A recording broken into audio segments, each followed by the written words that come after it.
Welcome to Renel Reba vlogs. ನಾನಿವತ್ತು Mangaluru special ಗೋಳಿ ಬಜೆಯನ್ನು ಮಾಡ್ತಾ ಇದ್ದೇನೆ. ಅದಕ್ಕೆ ಮೊದಲು 1 ಕಪ್ಪಷ್ಟು ಮೈದಾವನ್ನು ತಗೊಳ್ತಾ ಇದ್ದೇನೆ.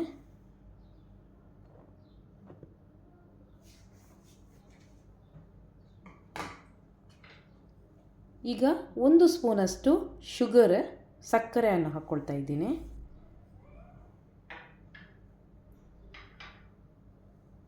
ರುಚಿಗೆ ತಕ್ಕಷ್ಟು ಉಪ್ಪನ್ನು ಹಾಕ್ಕೊಳ್ತಾ ಇದ್ದೀನಿ.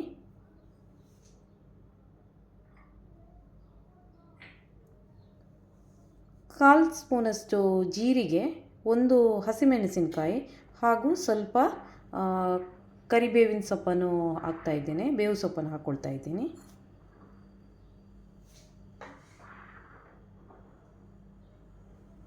ಹಾಗೆ ಹೆಚ್ಚಿಟ್ಟುಕೊಂಡಂಥ ಕೊತ್ತಂಬರಿ ಸೊಪ್ಪನ್ನು ಹಾಕ್ಕೊಳ್ತಾ ಇದ್ದೀನಿ.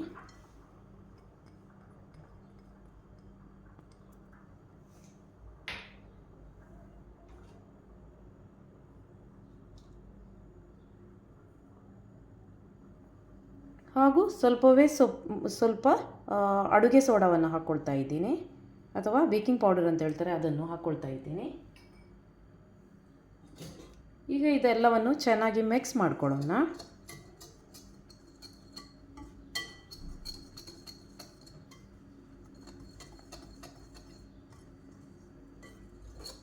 ನೋಡಿ, ಈ ಥರ ಎಲ್ಲ ಡ್ರೈ ಇಂಗ್ರೀಡಿಯೆಂಟ್ಸನ್ನು ಚೆನ್ನಾಗಿ ಮಿಕ್ಸ್ ಮಾಡ್ಕೊಳ್ಳೋಣ.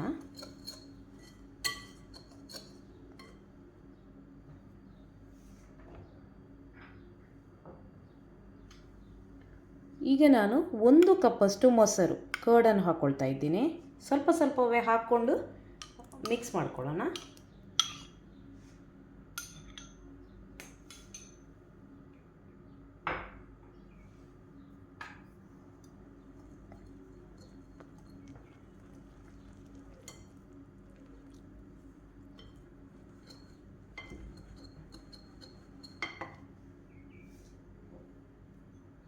ಉಳಿದ ಮೊಸರನ್ನು ಕೂಡ ಹಾಕ್ಕೊಳ್ತಾ ಇದ್ದೀನಿ.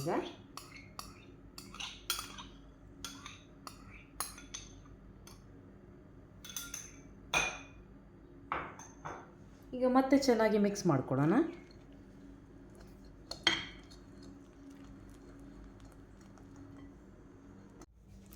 ನೋಡಿ, ಇದೀಗ ಕನ್ಸಿಸ್ಟೆನ್ಸಿ ಸ್ವಲ್ಪ ಗಟ್ಟಿಯಾಗಿದೆ. ಅದಕ್ಕೋಸ್ಕರ ನಾವು ಸ್ವಲ್ಪ ನೀರನ್ನು ಸೇರಿಸ್ಕೊಂಡು ಮತ್ತೆ ಸ್ವಲ್ಪ ತೆಳು ಮಾಡ್ಕೊಳ್ಳೋಣ. ಚೆನ್ನಾಗಿ ಮಿಕ್ಸ್ ಮಾಡ್ಕೊಳ್ಳೋಣ. ಇದು ತುಂಬ ತೆಳು ಆಗಬಾರ್ದು ಹಾಗೂ ತುಂಬ ದಪ್ಪ ಕೂಡ ಆಗಬಾರ್ದು.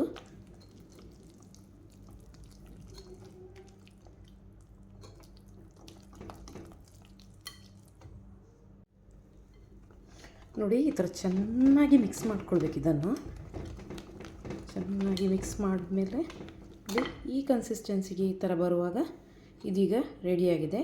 ಇನ್ನಿದನ್ನು ನಾವು ಒಂದು ಗಂಟೆಯಷ್ಟು ಅಥವಾ 2 ಗಂಟೆಯಷ್ಟನ್ನು ಕಾಲ ಇಟ್ಕೊಂಡು ಮತ್ತೆ ಇದನ್ನು ಗೋಳಿ ಬಜೆಯನ್ನು ಮಾಡೋಣ. ನೋಡಿ, ಇದೀಗ 1 ಗಂಟೆ ಆಗಿದೆ ನಾನು ಇದನ್ನು ಇಟ್ಕೊಂಡು. ಈಗ ನೋಡೋಣ ನಾವು ಯಾವ ರೀತಿ ಹಿಟ್ಟು ಬಂದಿದೆ ಅಂತ. ನೋಡಿ, ಈ ಥರ ಬಂದಿದೆ. ಇದನ್ನೀಗ ಚೆನ್ನಾಗಿ ಮಿಕ್ಸ್ ಮಾಡ್ಕೊಳ್ಳೋಣ.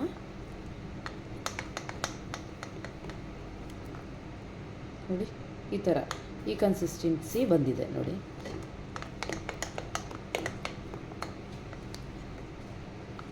ಇದನ್ನೀಗ ನಾವು ಫ್ರೈ ಮಾಡ್ಕೊಳ್ಳೋಣ. ಈಗ ನಾನೊಂದು ಫ್ರೈಯಿಂಗ್ ಪ್ಯಾನನ್ನು ಇಟ್ಟಿದ್ದೇನೆ. ಅದಕ್ಕೆ ಗೋಳಿ ಬಜೆ ಫ್ರೈ ಮಾಡಲು ಎಣ್ಣೆನ ಹಾಕ್ಕೊಳ್ಳೋಣ. ಇದು ಎಣ್ಣೆ ಬಿಸಿ ಆಗಲಿ.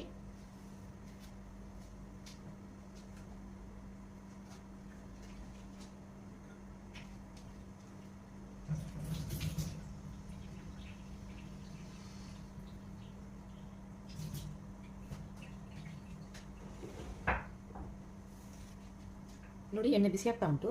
ಈಗ ಒಂದು ಬೌಲಿಗೆ ಕೈಯನ್ನು ಮುಳುಗಿಸಿ ಒದ್ದೆ ಮಾಡಿ ಕೈಯನ್ನು.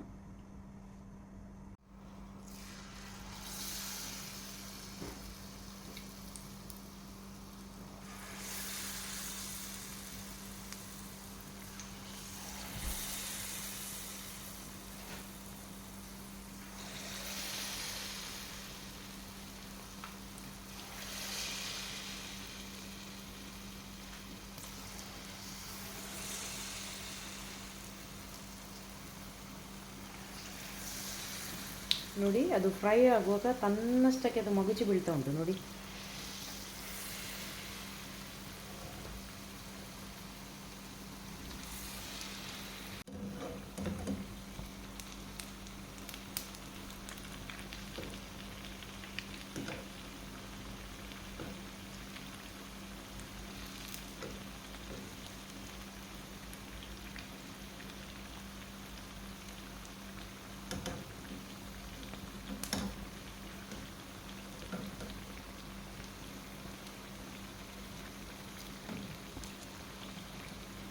ಇದೀಗ ಫ್ರೈ ಆಗಿದೆ, ಇದನ್ನು ತೆಗೆದುಕೊಳ್ಳೋಣ.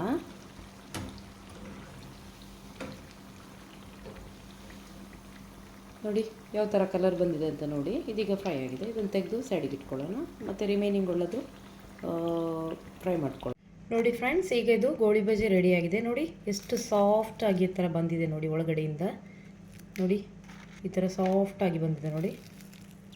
ಸೊ ನೀವು ಕೂಡ ಮನೆಯಲ್ಲಿ ಟ್ರೈ ಮಾಡಿ. ಈ ರೆಸಿಪಿ ಇಷ್ಟದಲ್ಲಿ ಲೈಕ್ ಮಾಡಿ, ಶೇರ್ ಮಾಡಿ, ಸಬ್ಸ್ಕ್ರೈಬ್ ಮಾಡಿದಲ್ಲಿ ನನ್ನ ಚಾನಲನ್ನು ಸಬ್ಸ್ಕ್ರೈಬ್ ಮಾಡಿ. Thank you for watching.